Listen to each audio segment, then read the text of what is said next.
Esto es Salud de Mujer, el podcast de la Sociedad Panameña de Obstetricia y Ginecología.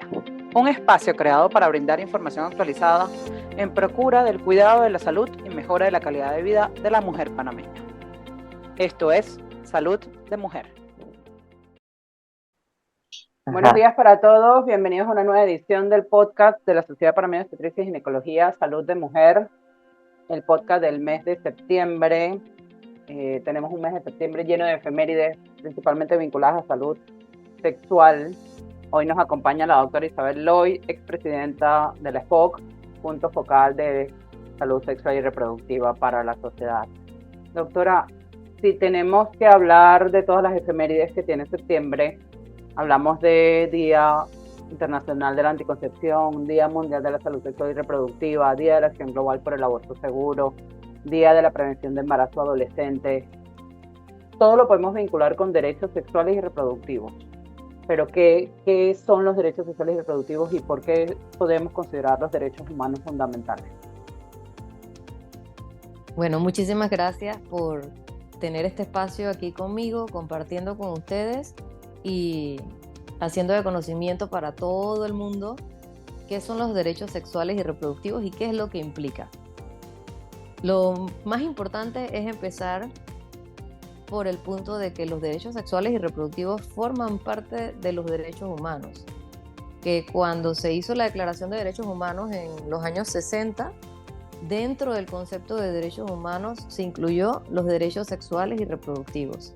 ¿Qué son los derechos humanos? Pues los derechos humanos son libertades directamente vinculados a cada individuo, son valores intrínsecos de cada ser humano, son reconocidos como propios de los individuos, son reconocidos no solamente por cada país, sino de manera internacional, y además de eso, no son traspasables, o sea, que el derecho que yo tengo como individuo de derechos humanos, yo no se lo puedo pasar a menganito y quedarme con él, sino que yo siempre voy a tener esos derechos como inalienables y míos o propios. Entonces, así mismo pasa con los derechos sexuales y reproductivos. Cumplen los mismos fundamentos de cualquier derecho humano. Son universales, nunca terminan solamente cuando yo muero como individuo.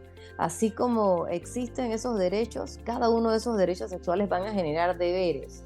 O sea, no es que yo tengo los derechos y voy a abusar de ellos, sino que yo cuando tengo mi derecho, yo también tengo que cumplir con ciertos deberes que están directamente relacionados con cada uno de estos derechos. Son exigibles ante la ley nacional y las leyes internacionales. Deben ser protegidos por nuestro país y por estatutos o estamentos internacionales y son dinámicos y progresivos. ¿Qué quiere decir eso? Que a medida que yo voy avanzando en edad, yo voy anotando o yo voy decidiendo cómo yo quiero ejercer mi derecho. Entonces, lo que nos interesa a nosotros en la mañana de hoy es que cada uno de nosotros, así como nos enseñan en la escuela primaria los derechos y deberes de los niños, asimismo nosotros como individuos conozcamos que tenemos derechos y deberes sexuales y reproductivos y que son de nosotros, son propios. ¿Cómo los diferenciamos? ¿Cuáles son los derechos sexuales y cuáles son derechos reproductivos?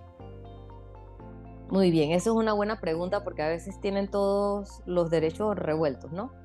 Derechos sexuales son más que nada el ejercicio de la sexualidad como tal, respetándonos a nosotros como individuo, respetando nuestro cuerpo y haciendo valer nuestro derecho, desarrollándonos de una manera sana y saludable en la sexualidad con mi pareja o mi compañero.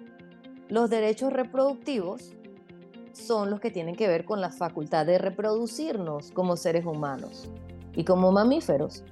Es el decidir si yo quiero tener hijos, cuántos hijos quiero tener, si no quiero tener hijos y si quiero tenerlos, con qué espaciamiento pretendo yo tenerlos. O sea, que no sean temas que te agarra por sorpresa y de repente, me embaracé. No, son temas que nosotros debemos llevar de manera consciente y ordenada, porque el traer un niño a este mundo implica responsabilidades que yo debo tener con ese niño y deberes también con él. Entonces, los derechos sexuales tienen que ver con el desarrollo pleno de la sexualidad de cada uno de nosotros, y los derechos reproductivos tienen que ver con nuestra facultad de reproducirnos, si queremos tener hijos o no, cuándo, cuánto y cómo. Los derechos sexuales y reproductivos dependen de una edad. Esta pregunta se la hago porque, por ejemplo, la atención ginecológica de una adolescente entra en discusión de hasta cuándo debe estar el tutor o hasta cuándo debe ir acompañado por un adulto, a partir de qué momento esa menor de edad o adolescente pues tiene facultades para decidir y tomar decisiones sola. Háblenos un poco sobre ese acceso a derechos desde el punto de vista de la menor de edad y su atención ginecológica, incluso acceso a anticoncepción. Bueno, esa es una pregunta muy importante porque antes se decía que los adolescentes no debían saber nada de lo que era sexo ni anticoncepción porque iban a prostituirse o porque iban a ser promiscuos y se iban a embarazar con mayor facilidad. Con el pasar del tiempo, la sociedad se ha ido dando cuenta, algunas personas, que la información no va a aumentar la cantidad de adolescentes que tengan relaciones sexuales. La información va a aumentar el conocimiento de su cuerpo, de su entorno, para evitar enfermedades de transmisión sexual y embarazos no deseados o no planeados. En Panamá tenemos una ley que protege y apoya a la atención de adolescentes en temas de salud sexual, en temas de higiene sexual y en temas también de planificación familiar. Cualquier menor de edad puede solicitar atención en servicios de salud. Obviamente, los que están mejor conformados y capacitados son los servicios amigables de adolescentes que tenemos en nuestro país. Forman parte establecida ya en el Ministerio de Salud, y también hay unas clínicas amigables de adolescentes dentro de lo que es la Caja de Seguro Social. ¿Qué quiere decir este nombrecito de servicios amigables de adolescentes? Quiere decir que el personal de salud que está atendiendo a chicos y chicas adolescentes está capacitado para llevar una comunicación más afectiva y efectiva con los adolescentes, de manera que ellos en ese periodo de transición entre la niñez y la adultez puedan ir poco a poco reconociendo cuáles son las formas de comunicación saludable entre pares, cuáles son las formas de comunicación saludables con sus padres y cuáles son las formas de comunicación saludables con cualquier otra persona que ellos se encuentran cerca en el entorno. Al hablar de comunicación, estoy incluyendo comunicación verbal, comunicación no verbal, y estoy incluyendo también temas de relaciones interpersonales y relaciones sexuales. Esta parte, ¿por qué es importante? Porque si tengo adolescentes que crecen en casas que llevan un círculo de violencia y ven esa violencia como normal, ese adolescente no va a hacer valer su respeto ni sus derechos con probablemente una pareja que la trata igual. Entonces nosotros necesitamos enseñarles qué es lo sano, qué es lo normal y qué es lo saludable, para que cada uno de nuestros muchachos adolescentes busquen la mejor relación o el mejor compañero para ir avanzando a lo largo de la vida. Dentro de la ley que tenemos aquí en Panamá, nos permite dar atención a adolescentes en temas no solamente de salud sexual y de higiene sexual, sino también en planificación. Cualquier adolescente que llegue a un servicio amigable de adolescentes tiene derecho a recibir consejería en anticoncepción, a que se oriente sobre temas de infección de transmisión sexual y a que se le brinde anticoncepción hormonal, ya sea pastillas o inyecciones. Si desea utilizar un método anticonceptivo que tiene invasión al cuerpo, ¿cuáles son estos? Los implantes subdérmicos, los dispositivos intrauterinos, los sistemas liberadores de hormona, todos estos métodos que implican invadir el cuerpo humano. Entonces, si la adolescente es menor de 16 años, sí necesita que el guardián legal la acompañe y firme el consentimiento informado para colocar el dispositivo. Si la paciente tiene 16 años o más, ella misma puede firmar el consentimiento informado para colocarle el dispositivo, implante, dispositivo intrauterino o sistema intrauterino liberador de hormona. Entonces realmente tenemos el apoyo de la ley para que las adolescentes acudan a buscar ayuda en temas de conocimiento, en temas de planificación, en temas de salud sexual, en tratamiento por sospecha de alguna enfermedad de transmisión sexual, en apoyo psicológico o apoyo médico ante una sospecha de violación o maltrato. Entonces son temas que debemos tenerlos bien claros, que no solamente el personal de salud, sino que la población en general debe conocer y saber guiar a los adolescentes para que busquen ayuda si en algún momento piensan que tienen un problema o sencillamente que vayan a evaluarse, porque es verdad y es conocido que después que los chicos cumplen su esquema de vacunación, usualmente a los 10 años, que se les pone uno de los últimos refuerzos, ya los padres no se encargan de llevarlos más a la atención médica. Entonces, lo que es crecimiento y desarrollo en adolescentes casi no se ve. Y necesitamos regresar a esto porque debemos volver a la medicina preventiva y no a la medicina curativa. La medicina preventiva es mucho más barata y es mejor que la medicina curativa, que va a salir más cara porque el paciente debe ser hospitalizado. Si nosotros trabajamos desde temprano con esos adolescentes en recalcar que el fumar es malo, en ayudarlos a llevar una dieta balanceada, en incluir ejercicio dentro de su vida diaria, vamos a evitar enfermedades no transmisibles como la obesidad, la hipertensión arterial, el síndrome metabólico X, la diabetes, daños pulmonares por consumo de cigarrillo y vapes o vaporizaciones.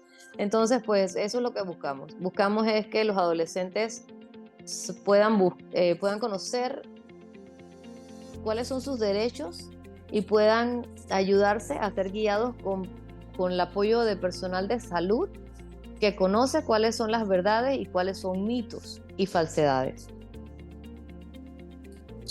¿Cómo puede acceder un adolescente a estas clínicas o estas clínicas amigables? Son solo para padres de familia.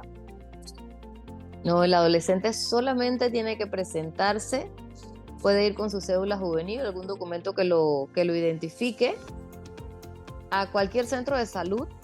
Lo ideal es que acuda a un servicio amigable adolescente porque va a tener alguien que sabe cómo conversarle, cómo hablarle y cómo explicarle las cosas, y que muchas veces le va a tener más paciencia que otra persona que no está orientada o capacitada. Entonces es solamente eso, acercarse a los centros de salud y pues si tiene conocimiento de algún servicio amigable de adolescentes cerca de su lugar de vivienda, entonces acceder a ese. No necesita ir con un adulto, no necesita ir con un hermano mayor, puede ir solito a dar consulta. Y los centros están abiertos usualmente en horario regular de 7 de la mañana a 3 de la tarde. O sea que si está en el colegio en clases matutinas, después que sale a las 12:30 puede ir a buscar cupo para que lo atiendan. Y si es lo contrario, está en clases vespertinas, entonces puede acudir en horario de la mañana. No necesita ningún tutor, ningún guardián, puede ir solito o solita a buscar atención. Violencia sexual o agresión sexual es un tema todavía como difícil de afrontar, hay pocas denuncias. Sin embargo, creo que se ha hecho un trabajo para poder manejarlo de una manera más integral. Ahora, desde el punto de vista de derechos, ¿cómo accede la población a los derechos que están en una ley, en un protocolo en cuanto a materia de violencia sexual? Bueno, ahí les daban el clavo. Las normas de atención integral de mujeres, niñas y adolescentes víctimas de violencia salió en Gaceta Oficial con un decreto del Ministerio de Salud en el 2022, el año pasado. Y las normas o leyes que están solamente en papel y que no se ejecutan o no se practican, pues realmente es como decir que son leyes muertas, ¿no? Es sumamente importante que todo el personal de salud, del Ministerio de Seguridad, de la CENIAF, del INAMO, del Ministerio de la Mujer, sepamos que contamos con estas guías que son interinstitucionales, que nos vinculan directamente en todo el proceso de atención a esas víctimas de violencia, para que las pacientes que son sobrevivientes de violencia sepan a dónde ir, cuáles son los pasos que deben seguir y a qué tienen derecho. Entonces, no solamente es algo que debemos tener nosotros en conocimiento como personal de salud de atención al público, sino que también el mismo público debe conocer lo que tenemos en nuestro país que los protege a ellos y a ellas. La norma existe, la norma vincula a Instituto de Medicina Legal y Ciencias Forenses, a Ministerio de Salud, a Caja de Seguro Social, a todos los otros institutos que les mencioné con anterioridad, de manera que esa paciente que fue víctima de violencia pueda acudir a cualquiera de estas instituciones y después que acude a la primera institución, que se le brinde el apoyo y acompañamiento para que pase a la institución que corresponde y siga todo el proceso de denuncia y que conste en acta que fue una paciente violada, que se le dé el tratamiento adecuado para prevención de enfermedades de transmisión sexual, embarazos no planeados o no deseados, que conozca que en Panamá existe una ley que permite que esa paciente que fue violada, si sale embarazada, puede interrumpir el embarazo por causal violación, que también se le coloquen sus vacunas para evitar infecciones virales y que se dé el proceso adecuado de atención de manera que la paciente no sea revictimizada una y otra vez. Entonces sí contamos con la ley y necesitamos que no solamente el personal de salud, sino también que el público lo conozca para que pueda reclamar su derecho a atención y al manejo adecuado, como hemos establecido nosotros en lo que es el MINSA y la Caja de Seguro Social. Panamá cuenta también con algún marco que establezca derechos en materia de aborto. Así es, la Constitución de la República, que fue modificada en el 2007, específicamente el artículo 144, es donde se despenaliza el aborto por ciertas causales. La despenalización en Panamá del aborto se da por causal violación, que es aquel en que se establece que todo delito que tenga un decreto judicial donde se establezca que la paciente declaró que fue violada y a causa de esa violación sale en embarazo, un juez puede dictaminar la interrupción del embarazo legal. Y la otra causal es interrupción de embarazo por causal salud, ya sea por enfermedad de la madre o porque el producto del embarazo viene con alguna malformación incompatible con la vida. En ese caso también está despenalizado y el proceso sí es por la Comisión Nacional Interinstitucional de Aborto Terapéutico, que se encuentra en el Ministerio de Salud. Y es allí donde se lleva el expediente con la solicitud de interrupción de embarazo por causal salud. En el caso anterior que les mencioné, que era el de violación, la paciente debe solicitar la interrupción del embarazo es a través del juzgado donde hizo la denuncia de violación en la primera instancia. Y el juez dictamina la interrupción del embarazo si la paciente tiene menos de 2 meses de gestación.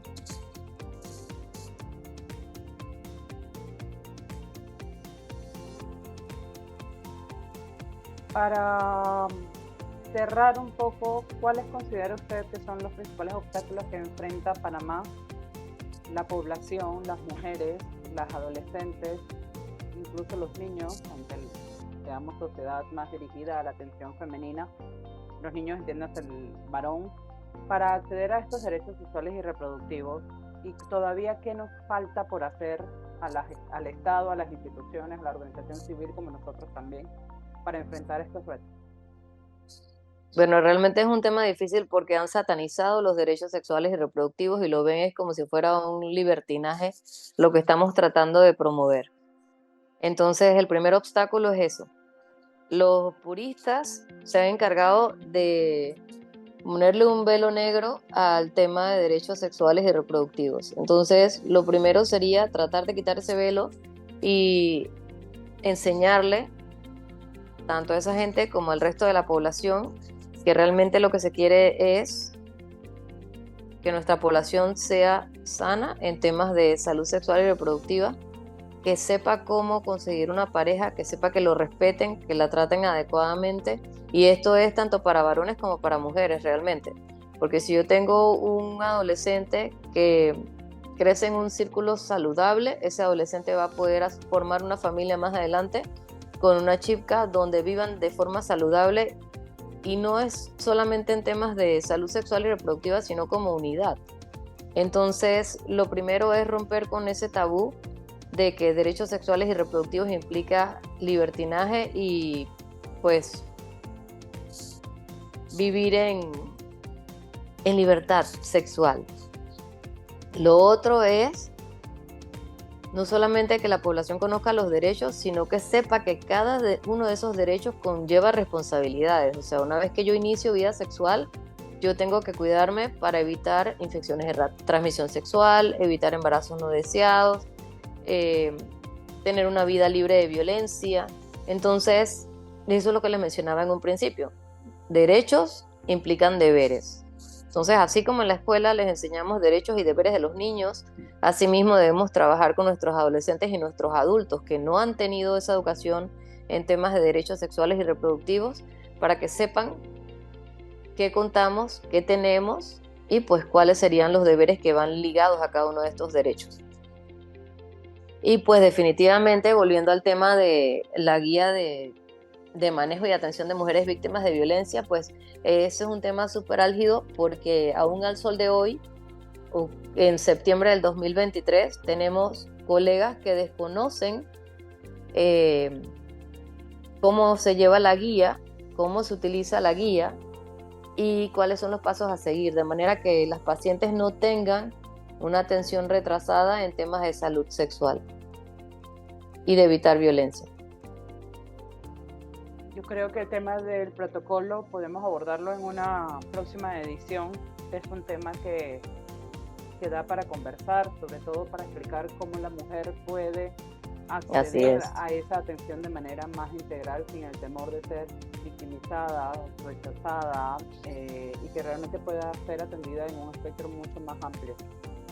A quienes involucra también creo que es importante para que aquellos que son sobrevivientes de un hecho de violencia sexual pues sepan también a dónde acudir, que no necesariamente es el hospital o no únicamente es el hospital. Entonces, queremos agradecerle a la doctora Isabel Loy por acompañarnos una vez más en nuestro podcast. Ya es habitual tenerla con nosotros. Los invitamos a acompañarnos este domingo 24 de septiembre en la segunda caminata y feria familiar Derechos Sexuales y Reproductivos como Derechos Humanos Fundamentales, que vamos a tener en el domo del Parque Recreativo Omar, de 8:30 de la mañana a 1 de la tarde. Vamos a tener una clase de zumba, vamos a tener la caminata, vamos a tener una jornada de vacunación ampliada. Es posible que también tengamos algunas charlas que van a dar aliados que nos van a estar acompañando ese día. Es un evento gratuito y sin más, pues también pedirles que nos acompañen en unas próximas ediciones del podcast todos los martes a las 7 de la mañana. Doctora, deseo unas palabras para cierre y acompañamos a todos para una próxima edición. Sí, gracias por acompañarnos. Los invitamos a la caminata el domingo, así como les dijo Patricia. Vengan con su familia, pueden traer sus mascotas. Acuérdense que el Parque Omar es dog friendly y pues los esperamos este domingo. Feliz día para todos. Ha finalizado una nueva edición de Salud de Mujer, el podcast de la Sociedad Panameña de Obstetricia y Ginecología. Todos los martes a las 7 de la mañana, una nueva edición. Desde ya, te estamos esperando.